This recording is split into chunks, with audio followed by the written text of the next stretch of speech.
What we have for you today here is the Edifier QR30 2.0 active speaker.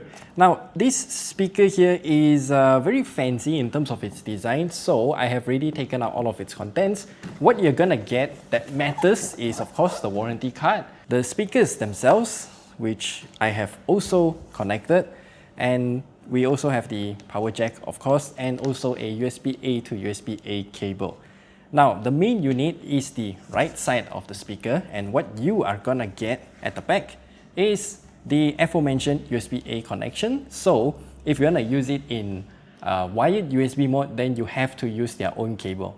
I still think that this is kind of weird, but they've been doing this for the Q series of speakers for quite some time already.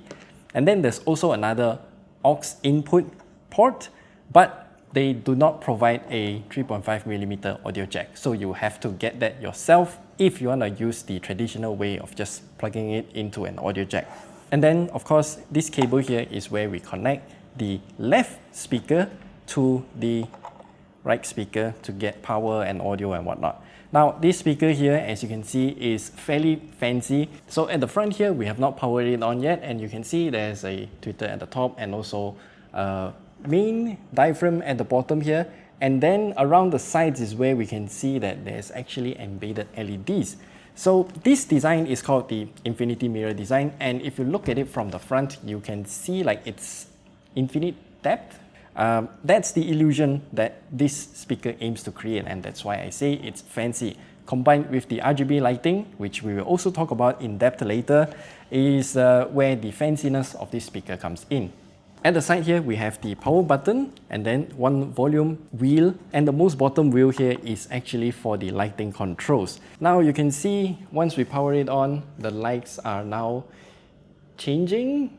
It's kind of difficult to see with these bright studio lights, but yes, it is in the purple color right now. You can use the most bottom knob here to adjust the brightness of the RGB lights, and you can press on this wheel to change the color cycling mode as well. So as you can see here, I think there's a total of 6 modes that you can select from the app to be able to cycle through by pressing this button. Yeah, so you can see there's some fancy modes going around. And now let's talk about the app. Now the app itself is pretty basic.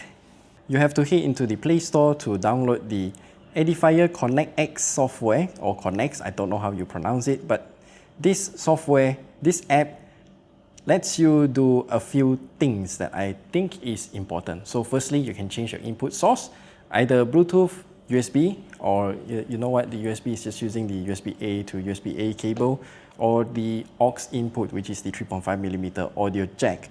For sound effects, basically it means equalizer. So there are 3 presets here: music, game, and movie. The music one is the default.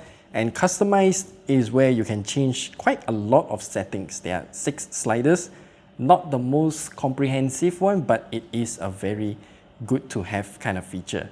As for the lighting modes, as you can see, we have 12 of them here, and then there's also the brightness adjustment alongside with a bunch of color options that we can select from. As you can see, not all of the lighting modes will let you choose the color. So for example, static, we can hit into the options here, change the brightness, and then also change the hex color code, or change the individual RGB values, or just use the color wheel here to quickly select. Maybe I just want green or something like that. Yeah, real simple.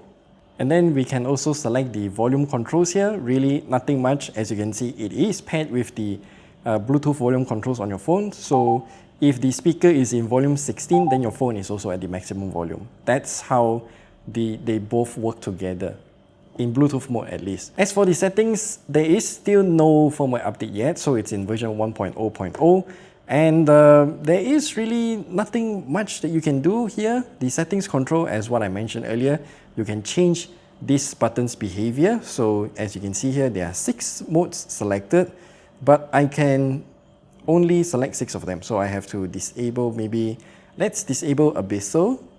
Then I can select magnetic, and then when I press this button and cycle through the modes, it will go to the magnetic mode instead of abyssal. That's how it works. Prompt tones, so it will, you know, prompt you some noise if you go to the max volume or there's a Bluetooth connection. I can show you right now. Yeah, that's the max volume prompt tone. Then you can also power off using the app directly, and the Bluetooth settings, you can disconnect your Bluetooth directly here, of course. And that's pretty much it for the app. Before I forget though, there's also an app for PC users called the Tempo Hub that you can download from Edifier's website.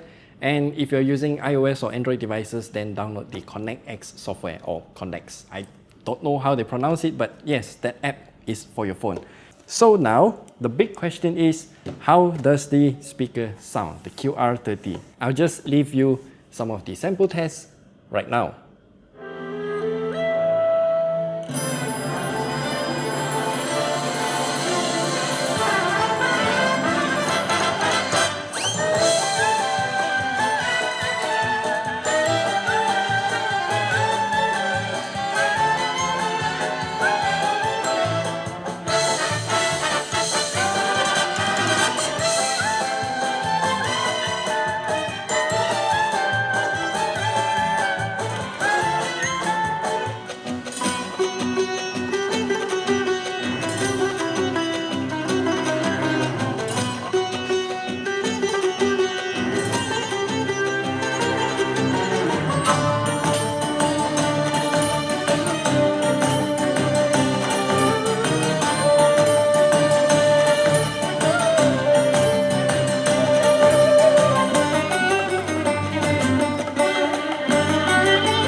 And the price of this speaker is, I would say, quite premium at 459 ringgit Malaysia, or 170 US dollars.